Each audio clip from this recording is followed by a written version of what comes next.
Ladies and gentlemen, players, coaches, I am absolutely ecstatic to have the pleasure of MLS Orlando City FC player Alex Dejohn joining us today. Alex, firstly, thank you for your time, mate. I really appreciate it.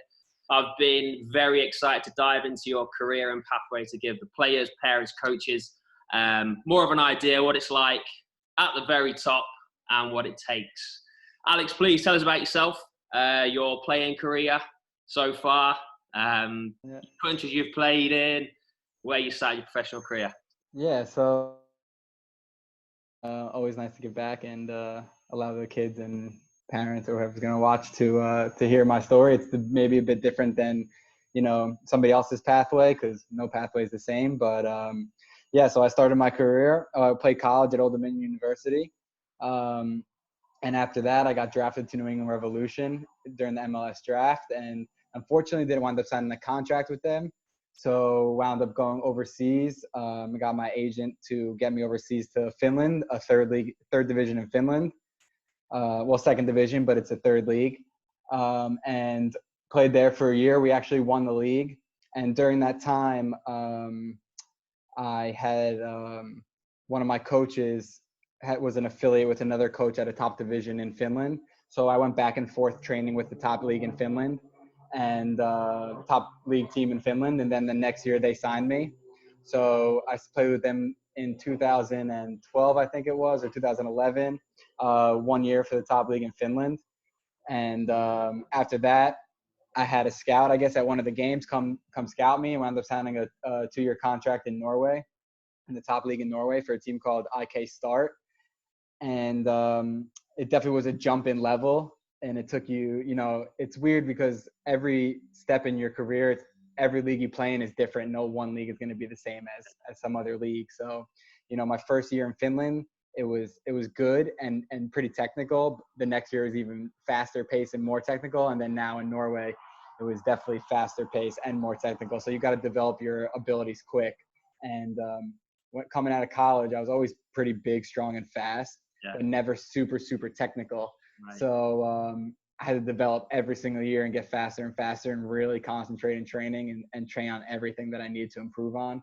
And so I played 2 years in Norway with IK Start in the top league. And then after that, came back home, was a little stressing out, didn't know really what I was going to do that next year. I swear in the off seasons are the worst time in your life when you don't have a contract. When you have a contract for that next year, you're chilling no matter what, because you're not really worried about it.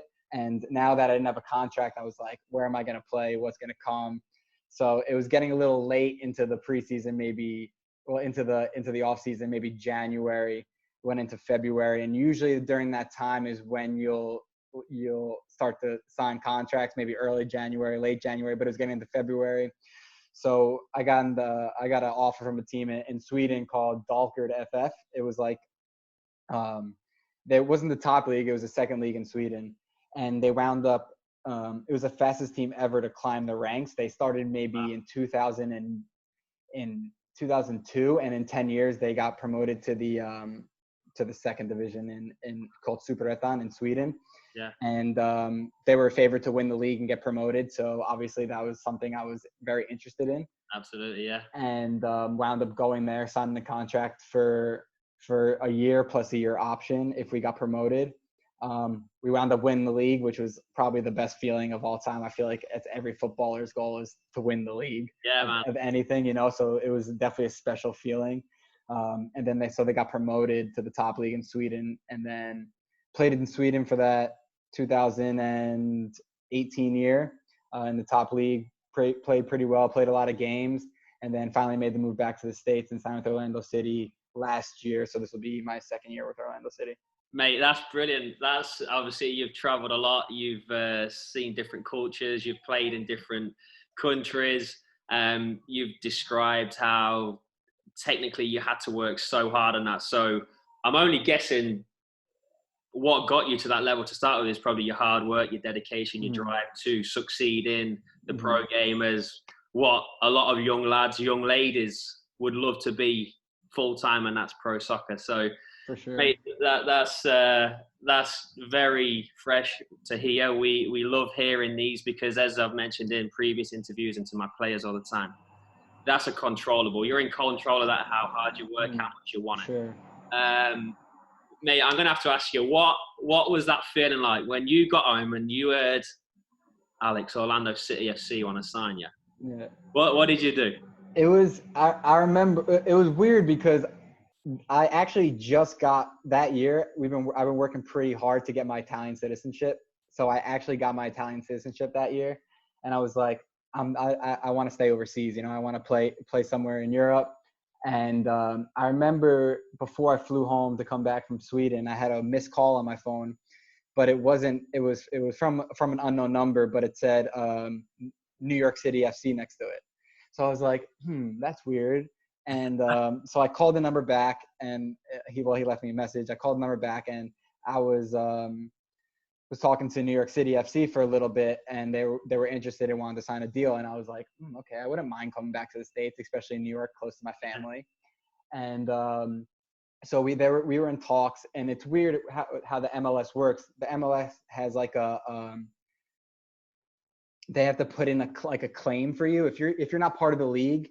They have to put in a claim for you. So when New York City went to like file, it's not called a claim, but like to say, okay, we want to sign Alex, there was already somebody who put that down, who beat them to it. Wow. So like those 2 weeks of like talking, negotiating with them was done in seconds. And I was like, who can this other team be? Then I think a day later, my agent got a call from Orlando City and said that they want to offer me a contract.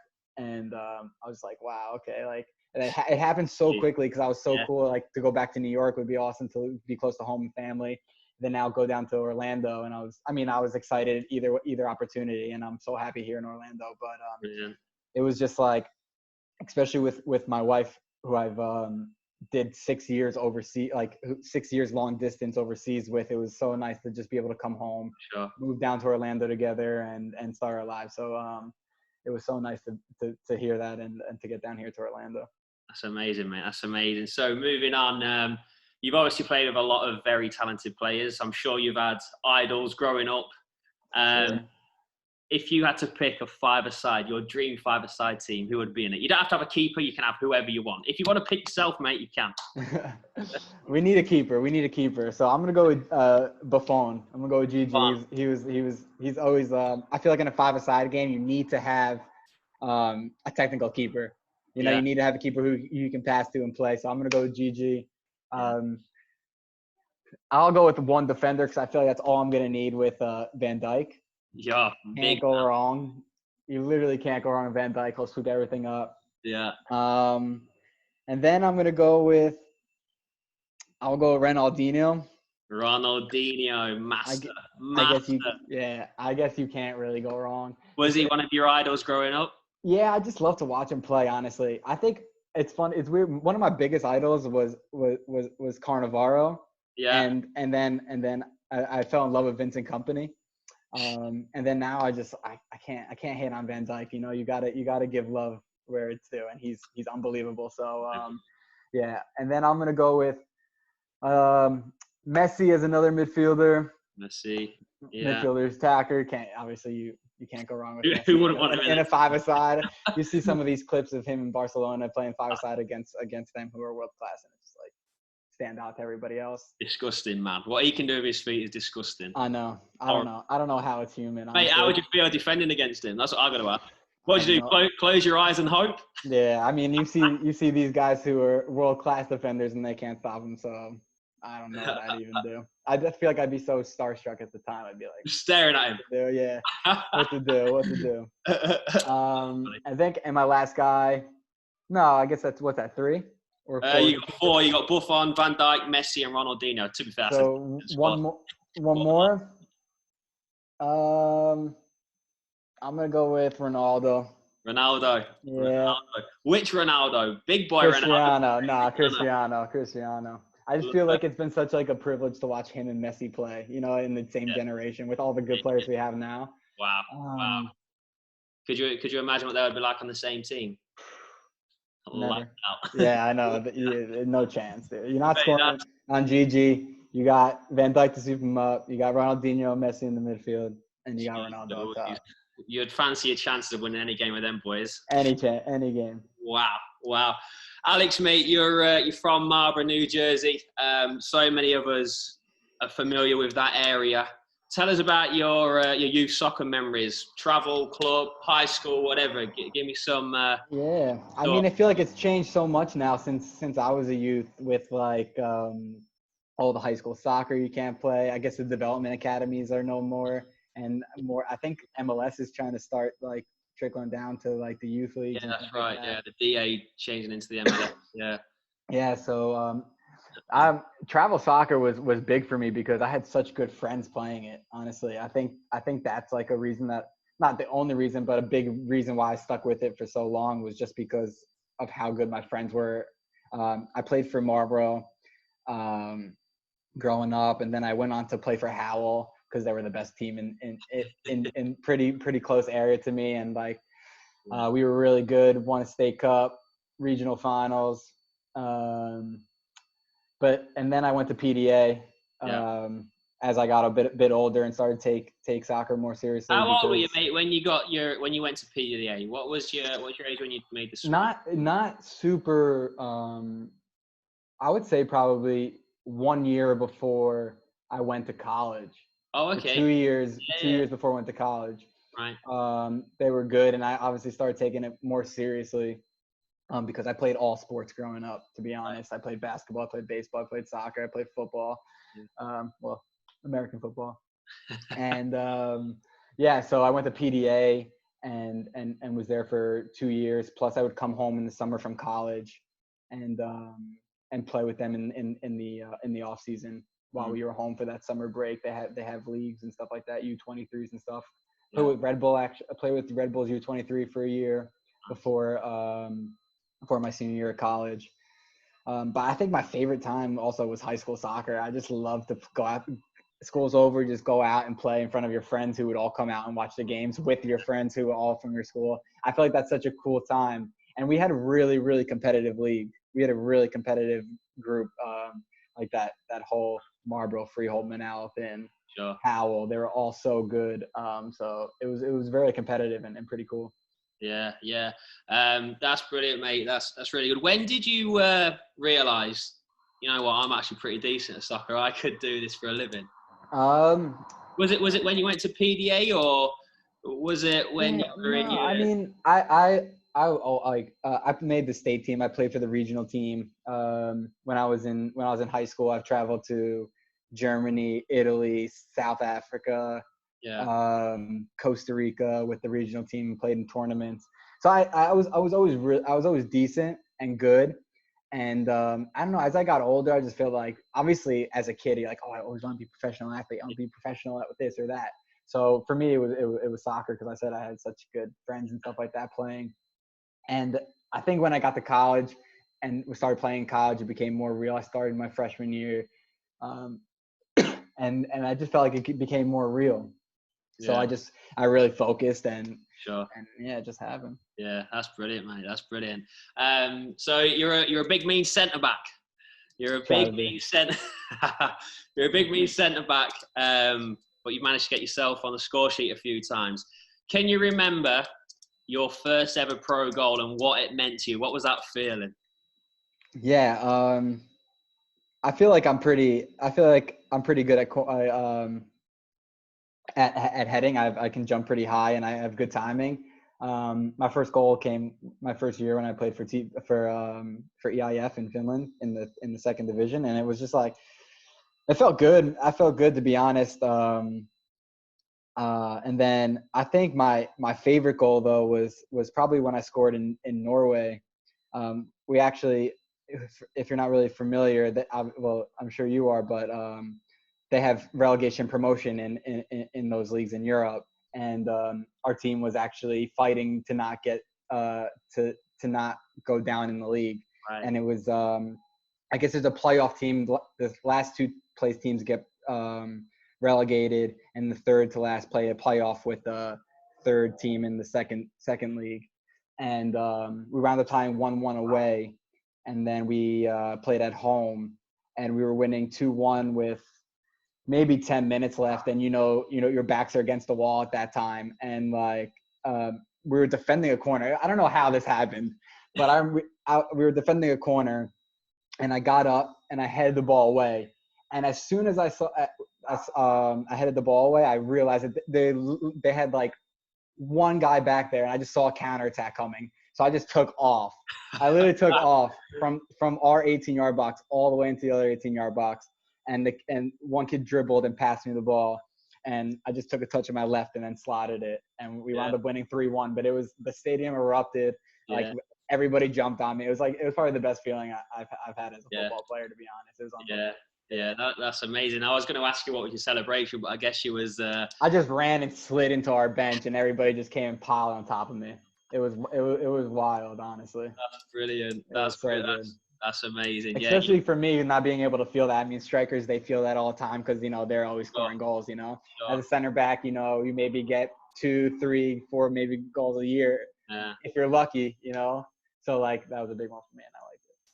That's brilliant. That's meant. So, Alex, you've played with some great players. Is there a player that stood out to you that you've thought, oh my days, you are not even real?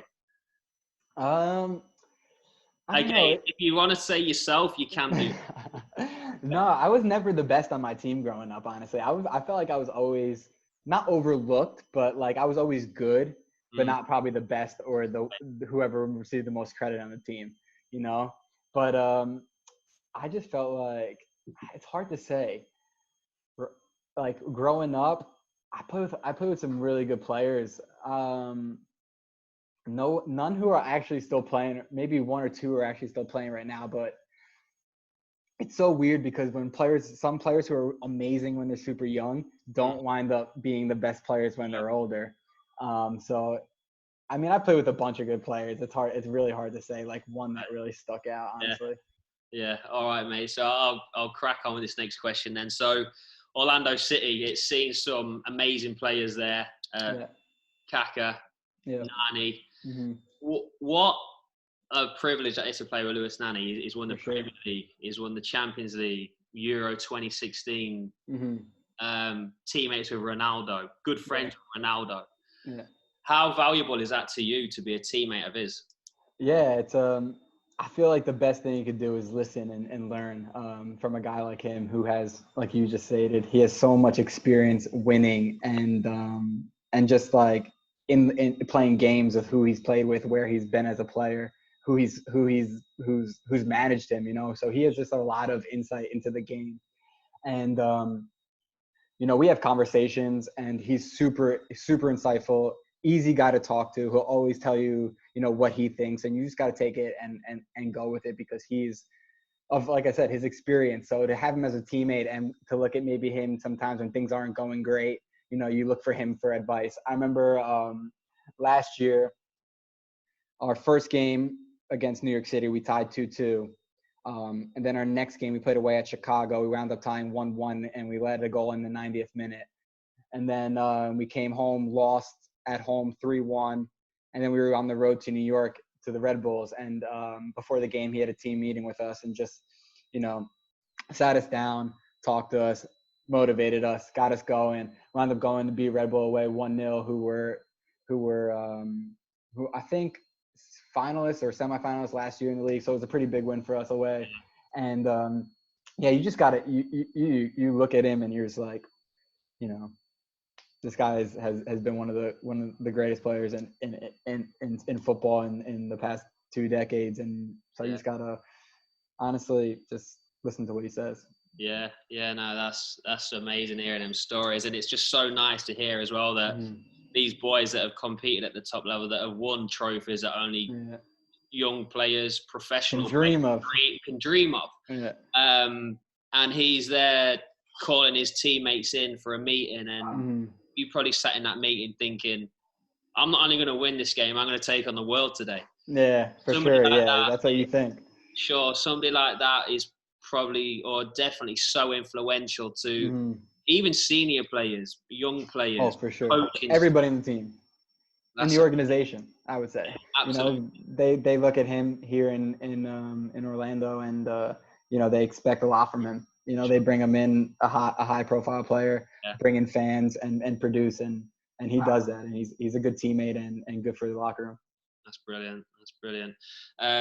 So, Alex, I've been calling this self season for myself, for my players. I've been saying that this is now self season. This is a time that hopefully we're never going to get again. And I've been trying to explain to my players, parents, coaches, colleagues, how important this is a self season. What have you been doing, mate, or in this self season? What have you been doing to keep fit, to keep relative to soccer at the very high level of the MLS?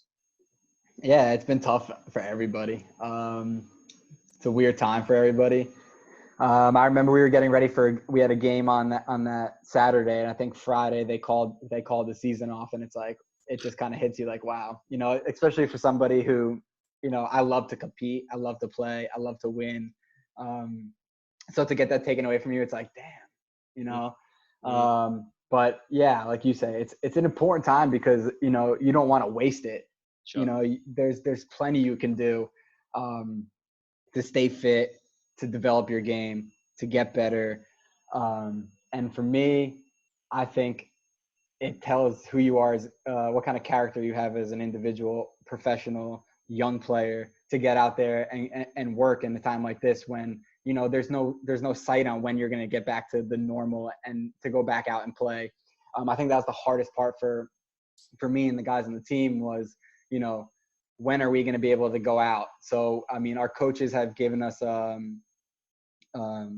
workout plans, running plans, gym plans, technical sessions, just anything you can do, whether it's going out to knock a ball against the wall, just develop your first touch, going out running a little bit, gunning into the weight room, and just getting stronger in certain areas, being detailed about everything you do because you have time now. You know, there's excuses. You can look for every excuse to be lazy and sit on the couch and not want to go out there and do it. But I honestly, I feel like in this time I developed and became better, just better, more fit, stronger, and more technical, and honestly more hungry because I want to get back out there so bad and play.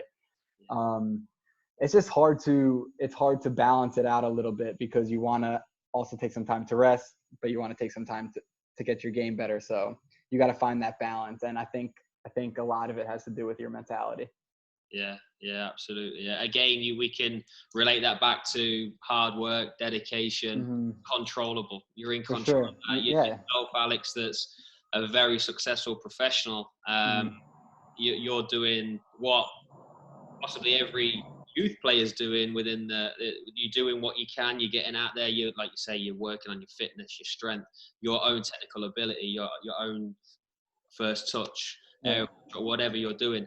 And that's amazing for the young players to hear that, as said, yourself at the top of the MLS is doing exactly what we're asking our players to do, that we're trying to encourage our players to do. But again, we say it's a controllable if they want to do that. For sure. I think you guys nailed it. I mean, you control the controllable, you know. Obviously we can't control what's going on in the world right now, but we control ourselves and how we respond to it and how we act to it and how we can motivate ourselves to go out there every day and just get a little bit better. Yeah, that's brilliant.